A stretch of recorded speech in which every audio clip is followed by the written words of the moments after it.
Okay, so welcome to SwaminarayanSpirituality.com, which is a new website that has been developed. Along those lines, contemplations are going on and different audios are being created with regards to a variety of subjects. So we are examining further what is known as Ashtanga Brahmacharya. Before I get into that, just a quick disclaimer that there is no intention to promote or criticize any particular religious organization, tradition, meditative tradition, or any particular path. These recordings or this website and all is part of independent research with proper references. There is no affiliation on my part, Sachin Karnik, to promote or criticize any past organization, guru, tradition, teacher, or anybody currently present or even in the future. It is an attempt to share with the world some of my reflections and study and encourage others to do the same thing with each other as well as with me, if you would like. So along those bases, my intention is to try to present the teachings of Sahajanand Swami Maharaj as a central focal point around which the Sanatana Dharma, as well as other areas of psychology, sociology, philosophy, metaphysics, ontology, ethics, epistemology, logic, all of those areas in philosophy will also connect here. But it's good to start with the central point, and I wanted to try to bring out, just by the grace of God, the teachings of an extraordinary spiritual being who came 200 plus years back, who's named as Swaminarayan. That was not his actual name. His name is Sahajanand Swami Maharaj, the Dikshit name. Most people don't know about this. They have heard the name in India at least, maybe others have also, but there's a lot of confusion, misunderstanding, and sometimes quite a bit of distortion from the original truths and ideas. Of course, there are hundreds of perspectives in anything, and we respect them, but my intention is to present objectively, as it is, the things that I have studied from a more research point of view, rather than a point of view to try to convince people to follow something or another. All right, so having said that, I'm continuing the exposition on Ashtanga Brahmacharya. It's an extraordinary idea. See, Brahmacharya fundamentally means the movement of the intra-psychic consciousness and energy into the Brahman, revolving around. That is really Brahmacharya. So Charya means what? To move. The word Charya or Chara in Sanskrit is to move, is a movement. And you will notice, interestingly, in J. Krishnamurti's words, he uses this word a lot, movement. You know, it's a movement from one stage to another, rather than simply a methodical practice. So Brahmacharya is the movement. Now, what is it that is moving? It is energy. It is raw energy that is taking refined forms to move in a higher direction. So just like if we have the space shuttle with the two rocket boosters like Columbia and we had Challenger and all those different space shuttles that the NASA created, it's all raw energy inside those rocket boosters and whatnot. But once that energy is ignited, that massive shuttle, as well as those boosters, and it weighs thousands and thousands of pounds, it can break through the Earth's gravity and eventually get into orbit, or you can even go out of orbit. Similarly, the sex energy is the rocket booster. It is the energy. It is the one and only energy. That is the root energy, Kundalini. And that energy is responsible for the Jiva's evolution into the Shiva state. The same language is used even by Sahajanand Swami, Jiv Mati Shiv Teja. That's a common language in Gujarati culture itself. But in a more Sanskrit way of putting it, and perhaps in a more ontological manner, Sahajanand Swami Maharaj, in the scripture known as Shikshapatra, shlok number 116, is a very famous shlok in the whole Sampradaya, and that is considered to be one of the central shlokas in all of the Swaminarayan scriptures. That is as follows: Nijatmanam Brahmarupam Dehatraya Vilakshanam Vivavyatena Kartavya Bhakti Krishnasya Sarvada. So this is the essence. This shlok has everything, all scriptures, all Vedanta tradition, all Hinduism, Everything that has come in the thousands of years is in this one verse. So Nijatmanam Brahmarupam, that you are the Brahman. That realization, this limited being is actually that cosmic being. That realization occurs when the doorway of energy, which is the intermediate connection, that energy gets refined from the gross to the more refined state, into the higher state, just like a space shuttle that is carrying all that raw fuel. Once it gets burned, it's burned in such a way that the experience of these astronauts changes from being on that platform in Florida to being in orbit. The experience is changed of what they're perceiving. Similarly, our experience as the jiva, experiencing this body in this life, takes a dimensional jump into the Brahmic consciousness. So Nijatmanam, Nija Atma means my own self, is actually the Brahman. Nijatmanam Brahmarupam, but it's Brahmarup, it's like Brahman. It's like that. So that's a good way to think of it. So Brahmacharya is the raw power that is utilized to do the sadhana, where sadhana resets the antakarana and its function. Antakarana has 4 parts. Man, buddhi, chitta, ahankar. This is a discovery in Vedanta. All Advaita Vedanta texts are going to talk about this antakarana, each and every one without fail. And what they are going to say is that the antakarana is an instrument. That's why it is called a karana. It's an instrument. Now, within the antakarana is the causal body. And beyond the causal body is the Atma Tattva. So this is the point. Brahmacharya is the energy in the the sex energy is of course the physical body, physical manifestation, but most of it is actually in the mind. And mind exists within something called Manovahanadi. Manovahanadi is discussed in Vachanamrutam. It's Garada Pratham 71 Vachanamrut. Kam Jityanu Vachanamrut. And Gopalan Swami has asked Maharaj a question in there regarding this nadi. Actually regarding the Brahmacharya. I won't go into all the details. I'll summarize it here. Some other time we'll go into the line by line of that a little bit later on. But the answer, the basic question was, what is that swarup of kama? And many people will say, well, virya is the swarup, that the male body of semen is the outward manifestation. Yeah, so you can think of it that way.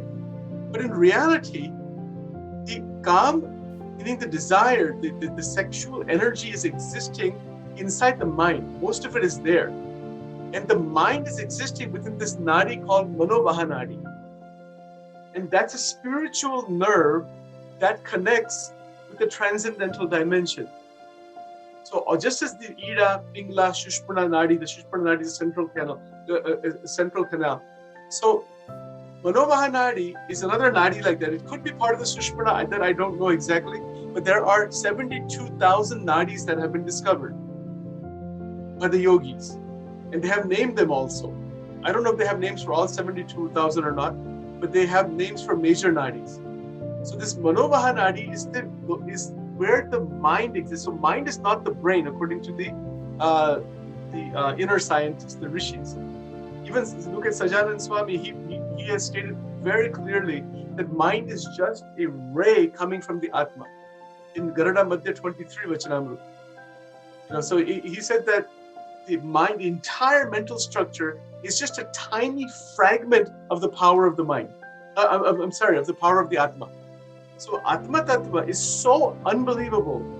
What the Atma is actually, that if you begin to realize, oh, this is who I am, then the mind is very clearly seen. There's no question of even controlling the mind. It is really what we will state a state of choiceless awareness. That's where Krishnamurti is speaking from my understanding and study at least. He's speaking from that border of the Atma and the mind. So he can see what the mind is. And he's talking again and again about the conditioning of the mind, because he's speaking from that border where the unknown, he's not using the word Atma, he's using the word unknown. Why is he using the word unknown? Because when you start using the word Atma, that has a lot of conditioning and tradition behind it, which the mind grabs hold of, and then it just starts to imagine what that is. So Atma is not a function of the mental imagination, not at all.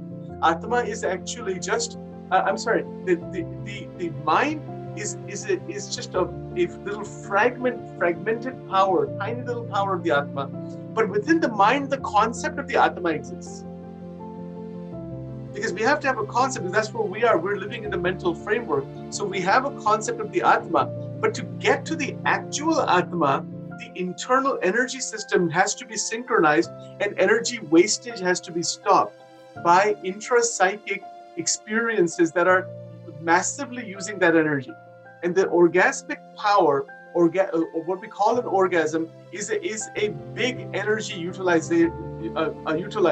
It uses this core energy, the neuropsychological energy, and medical science has talked about it. There is actually quite a bit of research around it also. But there's many ways of looking at it. In the male body, the orgasm and ejaculation occur at the same time. In the female body, it's not like that. Female can get to 7, 8, 9, or multiple orgasms, and then eventually get to that, like a final orgasm where that pranic energy seems to be diminished considerably, just like in the male orgasm. So this entire friction, according to Tantra scriptures, and we haven't talked about Tantra yet, but we will talk about that also in relation to all of this and how it intersects.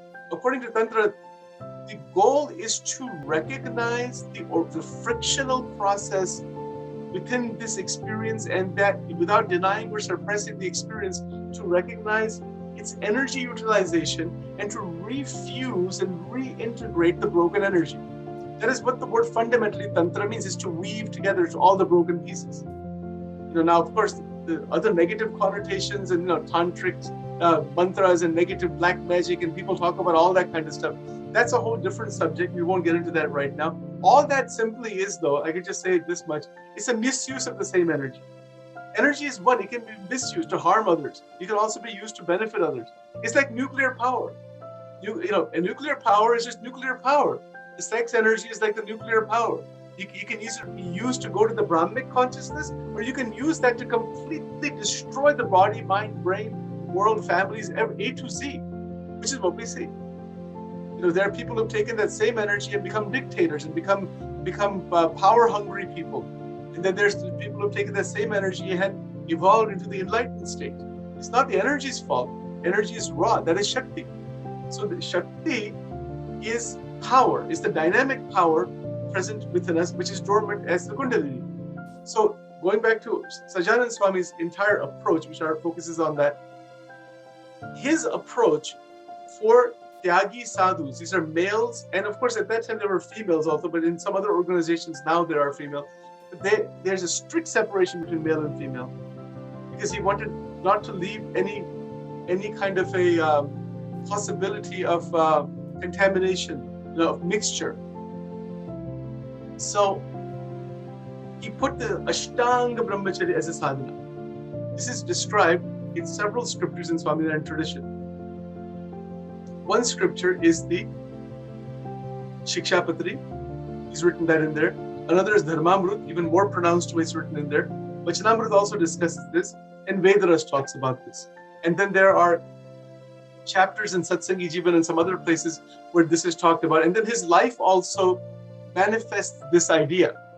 Now, it should be understood that when Diksha is given to men, to males, maybe in their 20s, usually 20, 25, postgraduate now it's done generally.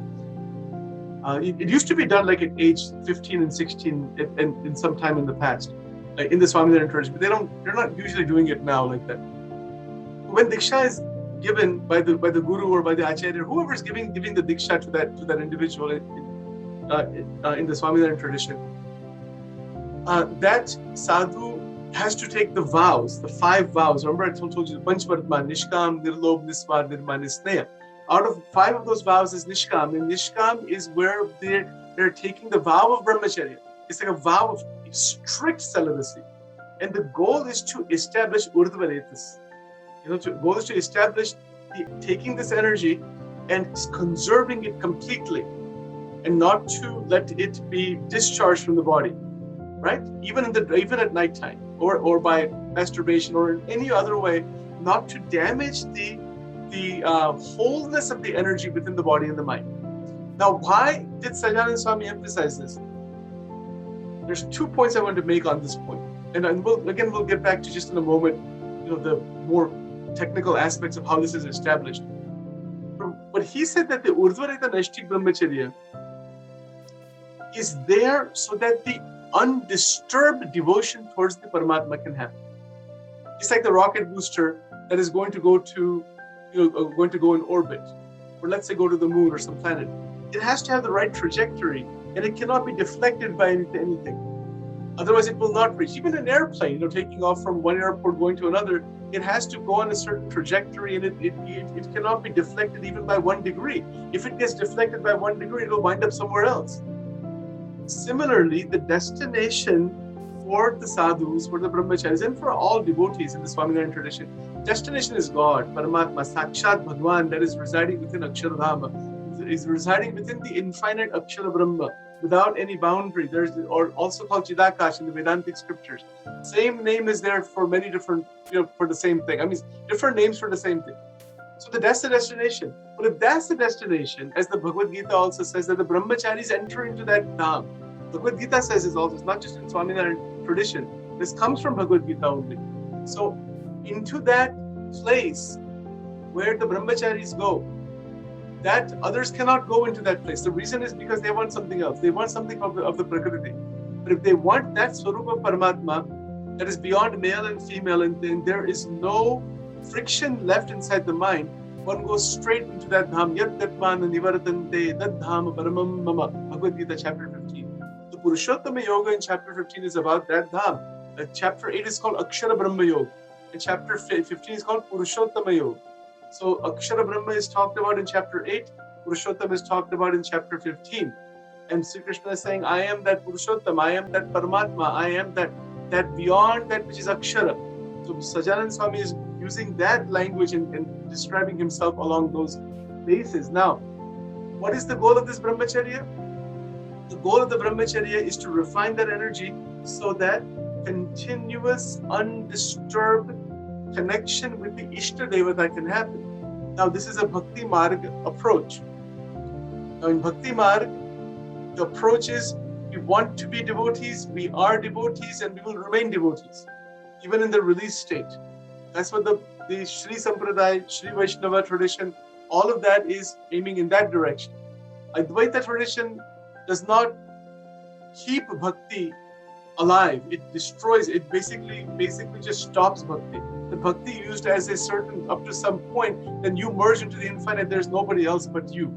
So Brahmacharya is used in both paths. Nobody can deny that it's used in both paths, because if one is wanting to serve God continuously, that internal power will rejuvenate, reconnect, and continuous devotional practice will go on towards God, or devotional service will go on towards God, even in the mukta state. That's it, and we'll go more into that later on sometime. And then there is the Advaitic path that is aiming to realize the Atma and the Brahman are one. So in that also Brahmacharya is essential. Now, let's look at some of the more day-to-day practical aspects of this. This all sounds very nice and sounds very good and sounds very beautiful. Well, all right, is that, how is one supposed to do this? What in the world is supposed to happen here? Somebody takes a vow, or even if they don't take a formal diksha, somebody wants to do this, let's say. All right, start doing it, what happens? Burning desires will occur from time to time. You cannot stop them. This is the problem. You see, so at that point, person fails. Masturbation or some sexual relationship or this or anything could happen. Homosexuality, whatever the expression might be, pornography, which is available now for free. There are more porn sites than anything else on the internet. Unbelievable. It's just free for all, and it has caused so much damage. This energy gets damaged. Tremendous amount of damage is causing throughout the world. Anyway, something that seemed so rare at one point, to have that sexual gratification is now intensely available. Let me just make a couple of points about this. before all the advent of the current technology, the amount of sexual stimulation that the male brain experiences in 20 minutes of pornography is equivalent to 4 lifetimes of sexual relationship. It is absolutely mind-boggling, and what it is doing to the brain and to the mind. All right, having said that, Sajanand Swami is making that intense statement that if you are an Urdhvarita, and even if you are an Urdhvarita, and you do not have the upasana of God, you do not worship God, he says in Gujarati language, Inu kalyan thau maha kathan che. That means that the mukta stage, even with Urdhvarita Brahmacharya, without the upasana of God, is very, very difficult. He didn't say it's impossible. Technically, yes, that sex energy is the Brahmic energy in active form. It goes back to the Brahman. Technically, that is correct. So that's why he didn't say it is impossible. But I'm sorry, that's why he didn't say it is impossible. He said it is mahakatra, means very, very, very difficult. Not just simply difficult, like super difficult. So that's why the worship of God with the Brahmacharya produces the most extraordinary states of living. It is a truly liberated living. Now, how to progress in this? See what happens as time goes on. If somebody takes a vow and they starts controlling that particular organ,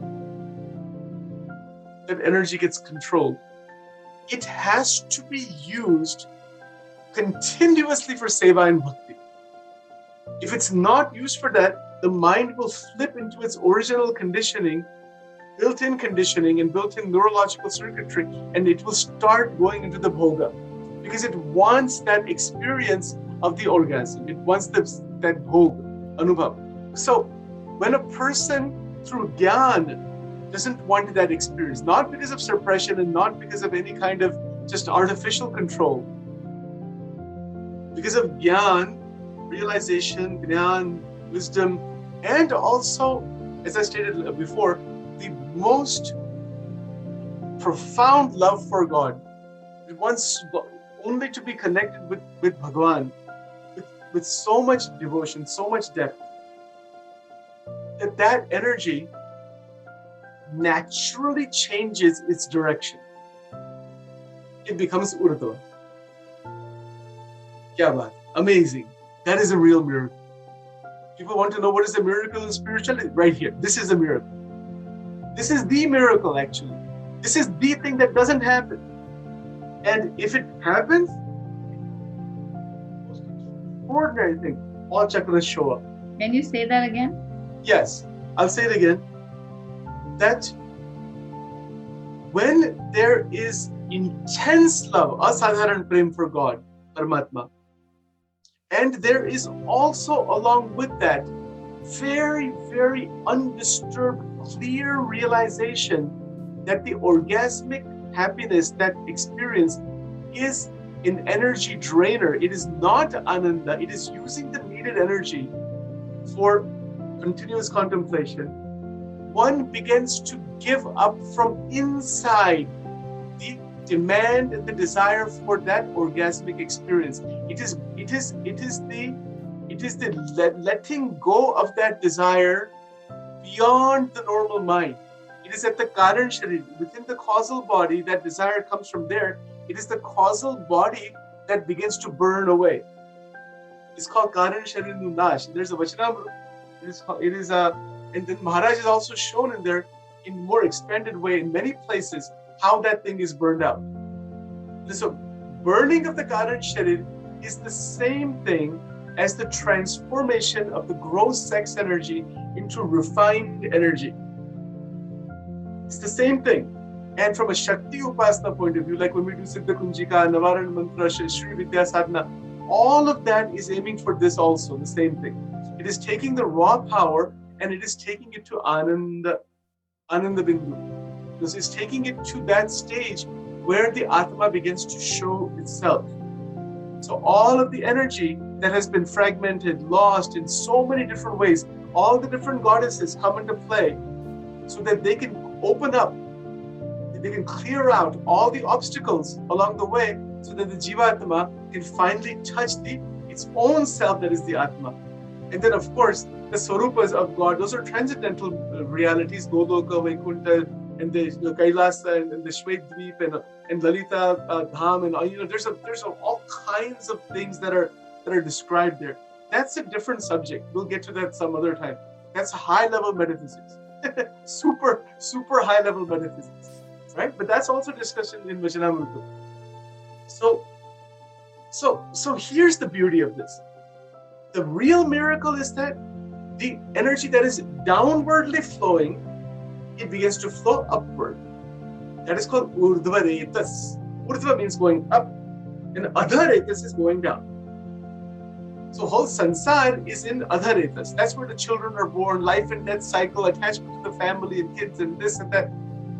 Those who want the sansari life, yes, and even that is a path also. That is also a path. We haven't talked about that path. We'll talk about that later on sometime. The grahastha path, the path of a householder, and how do they realize the same supreme through that path? For having sexual contact and having children and having money and having homes and this and that. You see what is involved in that path. We will go into that in quite a bit of depth also. But at the same time, this particular path is a very, very difficult path from a sadhana point of view. The level of difficulty is intense. But if the sadhaka truly has vairagyam, real vairagya, which is a realization of the utter futility of the experience of orgasm with regards to brahmacharya, and the utter futility of any enhanced experiences from the senses. Not running after any of them, not getting drawn by them, not suppressing and control. It is called Jnanatamak Vairagya. It is Vairagya that is anointed by Jnana. See this point. Jnana anoints Vairagya. You know how the word anointing is a Christian word. To be anointed by. It's like a blessing. It's an anointing. Like it's like putting the vibhuti on the body, right? We put the different Trikunda marks, and the Shiva Bhaktas put all the different vibhuti all over the body. Sometimes they put dip the whole body into vibhuti. It is an anointing. It's giving over to Shiva like this. It's an anointing. So similarly in Swaminarayan tradition, there's a tilak in the Gujarati language. Tilak chando is the kumkum in the middle of the forehead. But there's also two tilaks like that done on the left hand, right hand, and on the chest. So 1, 2, 3, and 4, just like in the Shri Vaishnava tradition, just like the same kind of thing. But the type of tilak is a little different. It's an urdhva tilak. It's an upward. It's called an urdhva punda or something like that. It's an urdhva meaning it's an upward, not a sideways tilak. The Vaishnavas have the upward tilak.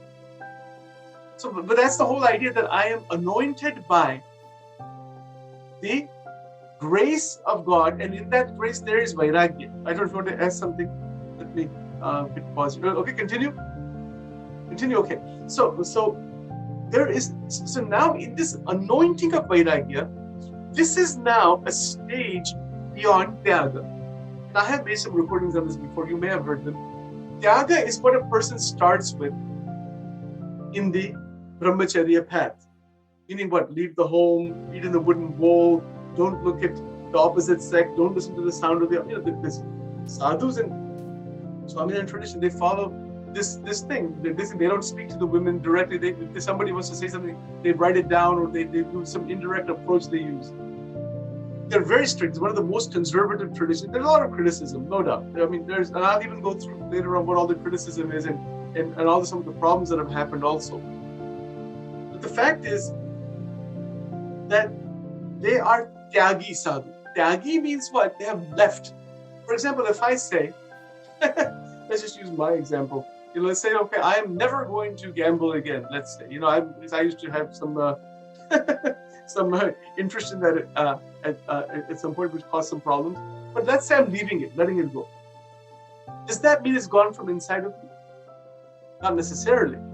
That's the difference between tyag and vairagya. Let's say, for example, somebody says, I'm giving up eating non-vegetarian food. I'm letting it enough. I'm putting the kanti on, or following some guru, and I'm not going to eat at all, or drink beer, or smoke cigarettes, or steal. There's some vows to take. I'm not going to do it. But let's say they have done those things. Let's say a person has eaten chicken and fish, let's just say, for 20 years. Now they take a vow that says, I don't want to eat. What will happen? They have left it 1 month, 2 months, 3 months, 6 months, 8 months. That's called tyag. Vairagya is not wanting it. Now, how does that happen? That's the mystery. How does Vairagya actually happen? Well, Vairagya happens in 2 ways. And there's many ways actually, but there's a couple of major things here as far as Vairagya goes. The first point to think about as far as Vairagya comes naturally if the intensity of bhakti increases. So this is one of the things that the gurus on the bhakti tradition, in all bhakti traditions, said, keep increasing bhakti, Vairagya will follow along. You don't have to try to establish Vairagya.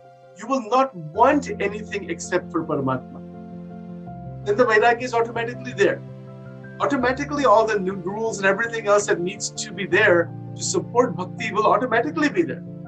It's like that example that I gave the other day in our morning satsang that somebody is in 8th or 9th grade and they're saying that I'm a neurosurgeon, I'm a brain surgeon, that's my goal, that's my life, that's the only, yes, they'll learn everything, all the other subjects and everything falls in alignment with that. The person's history projects will be also on neurology. The person's a bachelor's or master's thesis will be also on it'll all be centered around that one ultimate goal.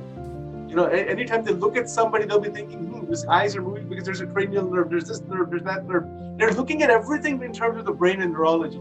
Similarly, when somebody is that intensely lost in God, to eventually get so connected with the divine contemplation of the scriptures and seva and Guru Bhakti and all that, then Vairagya just comes along. You don't have to do anything to Vairagya. And what happens also, Bhagavan Sri Krishna, Bhagavad Gita says, he says that you come to me and I will remove the Maya. So by actual establishment of Vairagya is overcoming Maya not by effort, but by grace of God. In Gujarati language and in Swaminarayan Satsang also, this is known as Bhagwan Krupa Sadhyache Sadhan Sadhya Nathi. God is not something to be realized through sadhana. God is realized through God only by grace. Even Gunatitanand Swami, his teachings, Swami Nivatu, he says very, very beautifully, very clearly, he says, Bhagwan Thakish Bhagwan Orotha. He says that only when God comes to you, Bhagwan himself reveals himself to you, you will know what that is. It is not by effort and sadhana. But that doesn't mean sadhana and effort is not to be placed. Yes, it is. It is to be placed with the understanding of that God is there, Bhagwan is there. And by the grace of God, he reveals himself to the devotee. This is the basic idea. So Brahmacharya is an extraordinary state of being. Vairagya naturally follows along. Tyaga, see, even if there would still remain a natural tyaga. It's not like an artificial tyaga. Let's use another example. Let's use the example of someone like me or others who are interested in philosophy.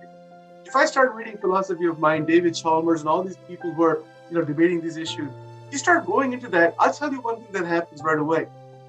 Within 10-15 minutes, mind has taken a different jump. The intensity of contemplation is so much in that 10-15 minutes, that is equivalent to watching maybe 7 hours of TV or something like that. 15 minutes of energy, you feel tired. You feel like, okay, wait a minute, this is just, you really feel that high energy has been used because of the depth of the writing, depth of the reading.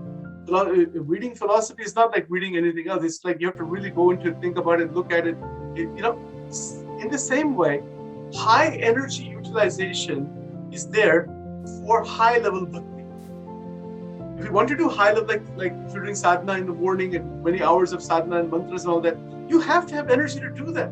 It's not going to happen. It takes energy to do the sadhana, and the sadhana awakens more energy, right? So Vairagya follows along. And there's also one more point I want to make here.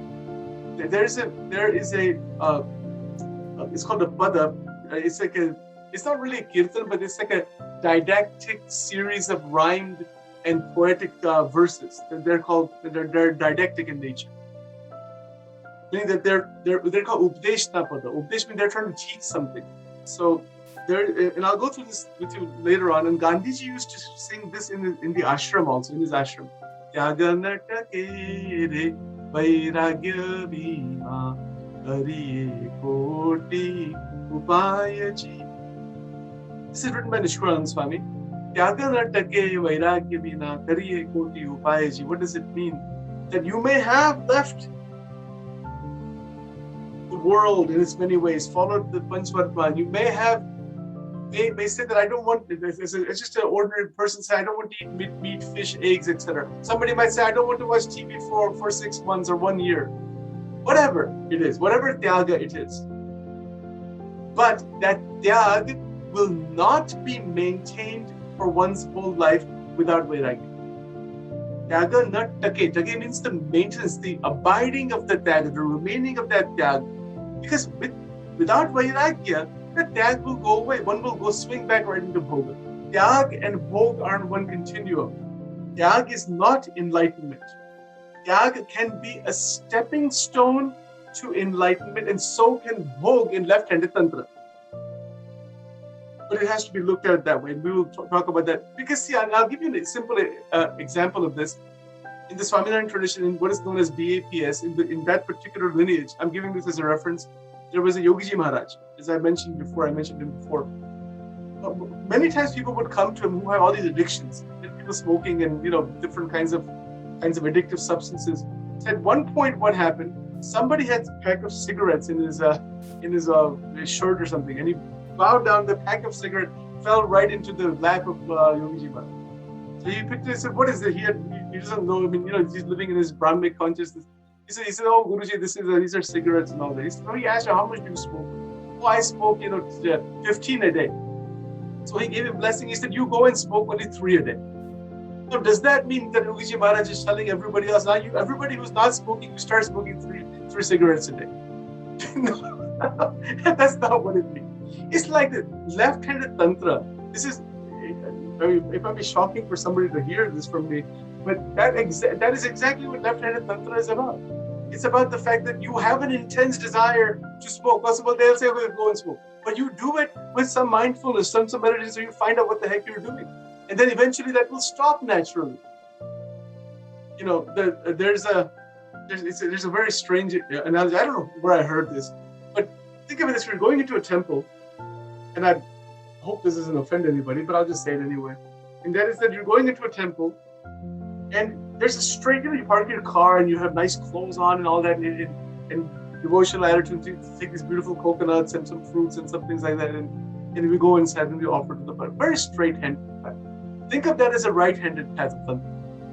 But you want to know what else goes into the temple? Their temple also has inside there, there's some toilets and gutters and all that is there. That's another way to enter the temple. Somebody can go, but something can crawl through there and get into the temple that way too. Left-handed path is the gutter path. This right-handed path is a straightforward path. That's the way it goes.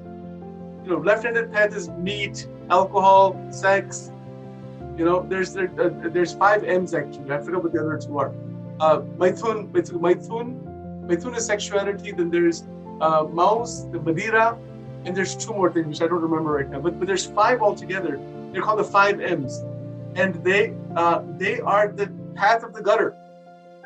Gutter I'm using in a quotation. I don't mean to insult anybody or anything like that. If somebody eats, all that simply means is you want to eat chicken, fish, and meat and beef and whatever you want to eat. All right, how does that left-handed path work? Okay, you want to eat that, you order that, you eat some of it, because you're not going to be able to give it up.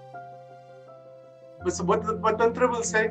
Do the Devi mantra, do the Shiva mantra, do the Reem mantra, do the Kleem mantra, do other mantras with it, do the sadhana. So they have shown sadhanas to do that along with these 5 M's.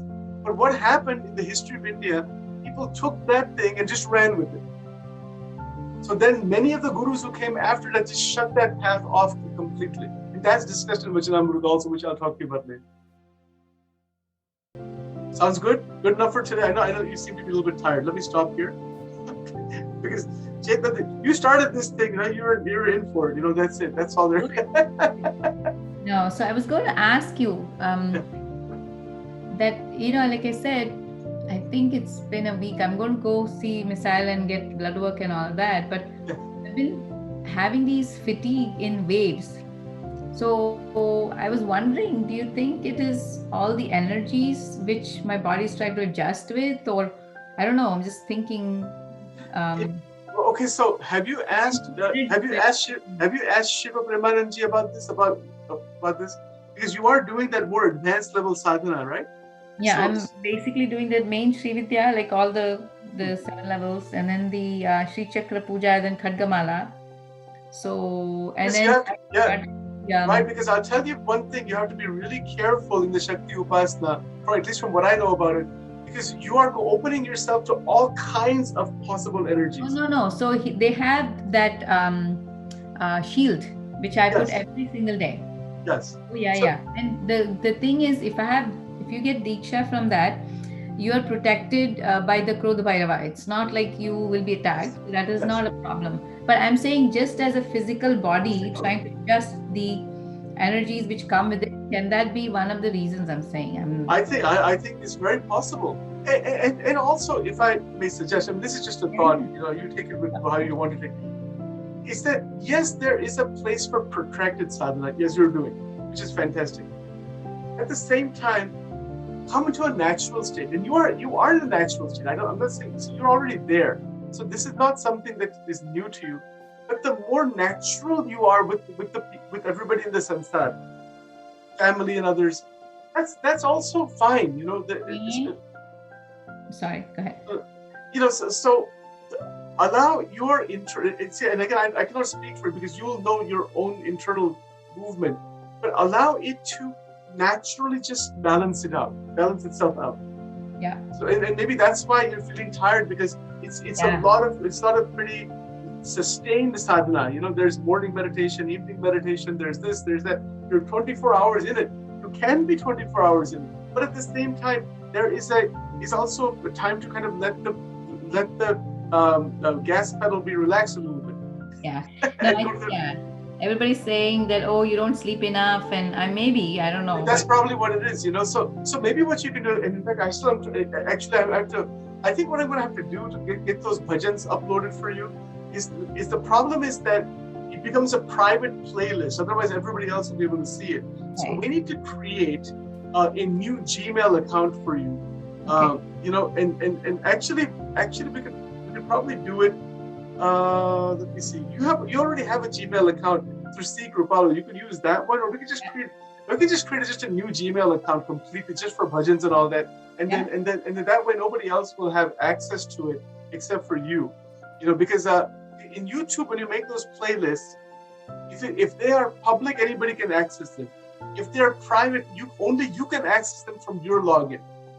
Got it. You know, so let me work on that a little bit and kind of fix it. But what I would suggest you do is try to dip into some bhajans. No, I do. I want to, but nothing's resonating. That's why it's like, okay, I know that happens to my mom also. She doesn't feel like listening to bhajans also, because now we do so much mantra sadhana. That is at such a level. These bhajans they seem like watered down stuff actually. It almost feels like that is okay, because see, that is created by the human mind, not the mantra is not created by human mind. That's why. So maybe you can do. It's just I don't know. Do you just kind of just relax in silence? Yeah. Yeah. So that might be good also. You know, rather than having some stimuli all the time. Yeah. So should I send you the whatever, if there's anything else? Yes. Send it, and then send it to me, and then what I will do also. Please tell Nina to log in at 5:45, so I can just tell her. Yeah. So send it to me, and I'll forward it to her. But send it to me and her, just to both of us. Ask her to log in at 5:45, and then when Ricky comes, I'll see if he's up to actually doing some meditation. But I said, let's just go with whatever he wants to do first. No. The reason I said was it can be terrible. Like you feel very more agitated. You know how it is when you sit quietly. Yeah, but let's see. Let him go through that, and let's see what happens. I will. That's what happens. That's why I'm saying. So if that happens, then tell him, why don't you go through one of these sessions and see what you think about it. Yeah. There is no talk at all. It's all about a little bit talk, not much, but you know, like breath work and something for him to make it up 1 hour. But we can create. I mean, I don't mind creating a 20-minute or 15-minute thing for him.